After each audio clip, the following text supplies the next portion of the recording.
एक दूरस्थ भारतीय गांव के हृदय में घने जंगलों और घूमती नदियों के बीच गांव वालों के बीच बात की डरावनी कहानी थी। चुड़ैल की कहानी। पीढ़ियों से यह कहा जाता था कि एक दुष्ट आत्मा, जिसे चुड़ैल कहा जाता था, गांव के परिसर के बाहर एक प्राचीन पीपल के पेड़ के पास निवास करती थी। अंधेरे के आच्छादन में यह प्रकट होती थी मानव मांस के लिए, भूखी, अपनी कड़ी चीखें भेजती हुई, भयानक रूप से साफ रहती थी। हर रात गांव वाले अपने दरवाजे मजबूती से बंद कर लेते थे, उनके दिल तेजी से धड़कते हुए जब वे रात की शांति में गूंजती आवाजों का सामना करते थे। फिर भी उनकी प्रार्थनाओं और देवताओं को अर्पित करने के बावजूद चुड़ैल की भूख असंतोषजनक रही, जो उनके मार्ग काटने वालों के जीवन ले लेता। गांव वालों में एक बुद्धिमान साधु भी रहता था। प्राचीन ग्रंथों के ज्ञान और अपने अदल बदल के लिए जाना जाता था।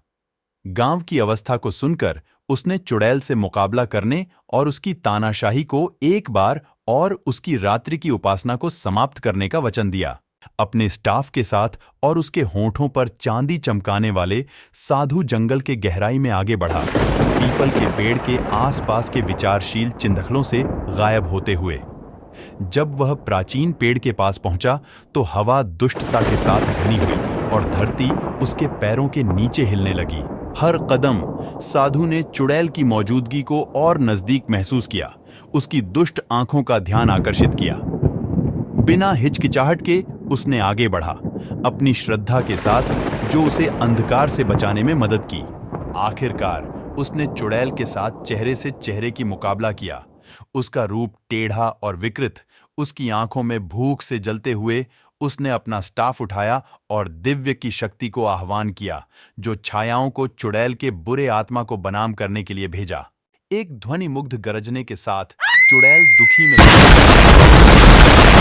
हवा में विलीन हो गया। जैसे कि अंधेरा हटता गया, गांव वाले अपने घरों से निकले, उनके चेहरे आश्चर्य और कृतज्ञता से भरे, जैसे कि उन्होंने उन्हें बचाने के लिए बलिदान किया।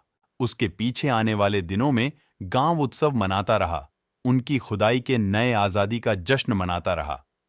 फिर भी जश्न के बीच उन्होंने कभी नहीं भूला उस बहादुर साधु का बलिदान, जिसने उन्हें सभी को बचाने के लिए जोखिम उठाया। और इस प्रकार चुड़ैल की कहानी यादों में विलीन हो गई, एक सावधानी की कहानी जो भविष्य की पीढ़ियों को धर्म की शक्ति और अच्छाई की जीत की शक्ति के बारे में सिखाती है।